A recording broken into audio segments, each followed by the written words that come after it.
प्रश्न होता शेती विकून सोडून जावं, बरोबर दादा? बीड जिल्ह्यातले शेतकरी आहेत, माजलगाव तालुक्यावर केशापुरी म्हणून त्यांचं शेती आहे, तिथे ते राहतात. पत्र्यामध्ये राहणारे शेतकरी, ज्याला आपण पत्र म्हणतो ना, टीन शेड तुम्ही शहरामध्ये कुठे बघितलं असेल तर कन्स्ट्रक्शनचं काम चालू असते ना, तिथे टीन शेड असतात कामगारांचे, त्याच्या टीन शेड मध्ये राहणारे व्यक्तिमत्व. पण त्यांनी कुठेतरी युट्यूबवरती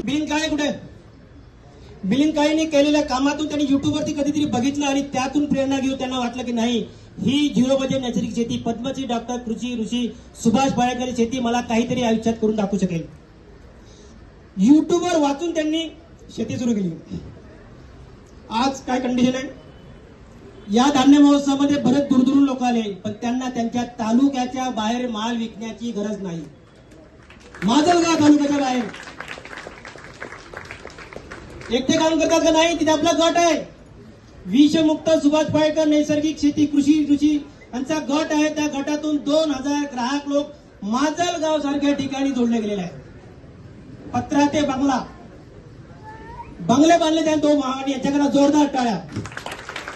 फक्त कृषी ऋषी सुभाष पाळेकरांच्या शेतीचं 100% पालन करून 30 लाखाचे बंगले उभे आहेत. कर्ज होतो डोक्यावर, आत्महत्या करण्याची वेळ होती, ती पण संपलेली आहे. आज हे बाकीच्या शेतकऱ्यांना उभं करण्याचं काम करतायत, आंदोलनामध्ये सहभागी आहे. त्यांना म्हटलं धान्य महोत्सवाला येतो का? नाही, जमणार नाही, माझ्याकडे मालच नाही. ही कंडिशन आपल्याला करायची आहे प्रवीण दादा. आणि आरोग्य कोणाला नको आहे? सगळ्याच हवंय.